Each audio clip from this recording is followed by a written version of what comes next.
तो अभी sir unit की तरफ से क्या कुछ मैसेज है परिवार के लिए? परिवार के लिए सर बड़ी हस्ती है, जो भी संभव हो सकता है वो असंभव कोशिश की जाएगी। जितना हो सकता है, जितने ज़्यादा से ज़्यादा हो सकता है उतनी कोशिश की जाएगी यूनिट की तरफ से। आज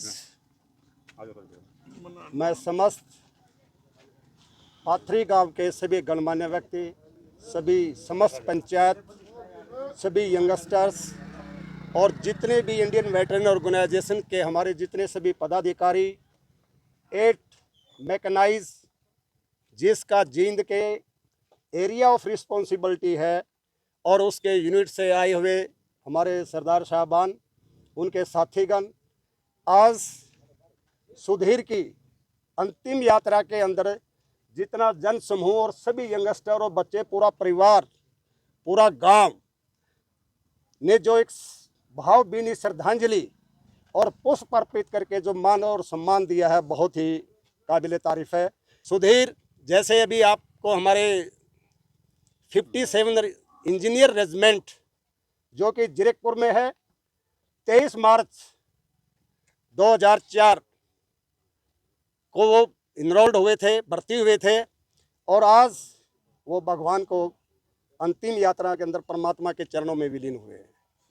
जैसा अभी आपको बताया, सुधीर बहुत ही कर्मठ, बहुत ही मेहनत और खुश मिजाज इंसान थे, बहुत अच्छी अपनी ड्यूटी करते थे और सभी सैनिकों के साथ एक ग्रुप बना करके, क्योंकि वे एक हौलदार थे, हौलदार के पद पर रहते हुए जो उनके साथ में जो जवान जो ड्यूटी के लिए जो उनको मिलता था उसको अपनी बखूबी अपनी ड्यूटी निभाते थे। बहुत ही दुखद घटना है, जितनी भी हम इसका ऊपर दुख प्रकट करें उतना ही कम है।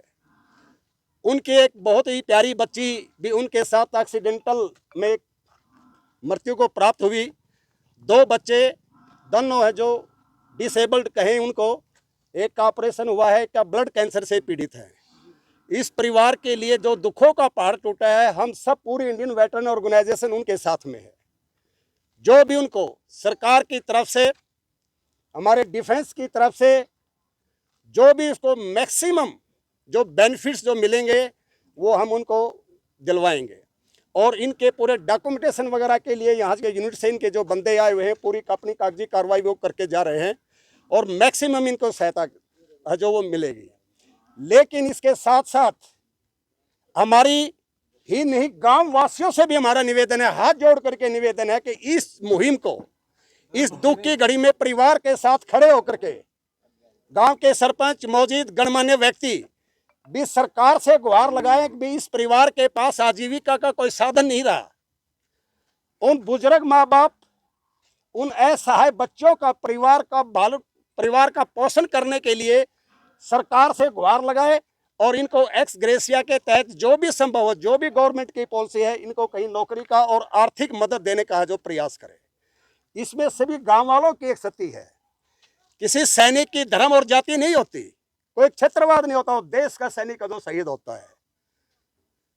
और ये जो घड़ी है, ये हम सब के लिए एक दुखद की घड़ी है और इसमें हम जितनी भी परिवार के लिए, जितनी भी आर्थिक मदद के लिए जो सहायता कर सकते हैं, हम उनके साथ खड़े हैं और उनको ज़्यादा से ज़्यादा सहायता है जो परिवार को मिलनी चाहिए, ताकि इनका परिवार का पालन पोषण है जो अच्छे ढंग से हो सके। हादसा किस तरीके से हुआ?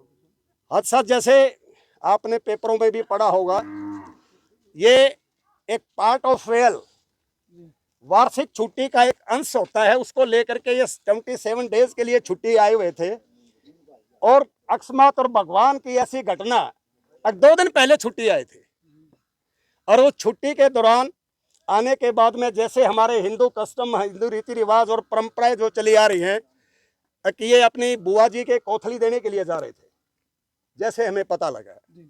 और ये हकीकत है, पता नहीं हकीकत थी।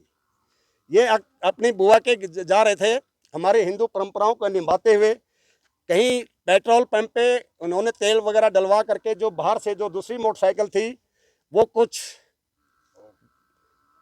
एंटी सोशल एलिमेंट्स कहूँगा मैं उनको, वो ऐसे उपद्रवी बच्चे थे जिन्होंने अपना खुद का होश नहीं था, उनके साथ मुठभेड़ हुई। उस मुठभेड़ के अंदर है जो बच्ची है जो काफ़ी सीरियस इंजर्ड हुई और उस इंजरी के दौरान में उनको रोहतक रेफर किया गया और ये भी रेफर हुए थे सुधीर जी, ये तो ऑन द स्पॉट पे एक्सपायर हो गए, ऑन द स्पॉट एक्सपायर हो गए। बच्चे को वहाँ रेफर किया, जिसका है जो पार्थिव शरीर है जो वहाँ रोहतक से आज लाया गया और इनका जो अंतिम यात्रा करके इनका दाह संस्कार किया गया। बच्चे का नाम जी? बिंदु उम्र? उम्र 6-7 के करीब है, 6-7 साल के करीब। तो जितना पूर्व सैनिक जो बोर्ड पहुंचा उसकी तरफ से परिवार को क्या मैसेज सांत्वना के तौर पर? हम यहाँ पे हमारे प्रशासनिक अधिकारी भी पहुँचे हैं, डीएसपी साहब भी पहुँचे, एसएचओ साहब भी पहुँचे। हमारे सोल्जर बोर्ड से भी रीत चढ़ाने के लिए, हमारे सैनिक को एक मान सम्मान देने के लिए भी हमारे जिला सैनिक अधिकारी भी हमारे यहाँ पर पहुँचे हैं। और इसके लिए हमारे सैनिक बोर्ड वालों के जो अधिकारी आए हुए थे उनको भी पता है कि ये क्या इंसिडेंट था, क्या कहानी है और हम क्या कर सकते हैं, क्योंकि जो भी कागजी कार्रवाई का प्रोसेस होता है एक सैनिक के लिए वो जिला सैनिक बोर्ड के थ्रू होता है।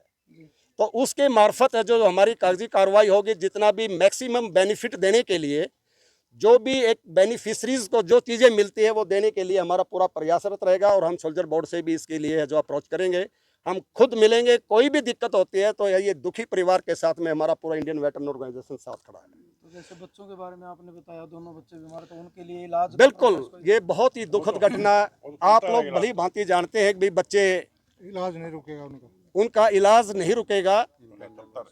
इन पैनल हॉस्पिटल के लिए उसकी हमारे से जो भी सुविधाएं होती हैं, और मैं गांव वालों को भी उनके परिवार के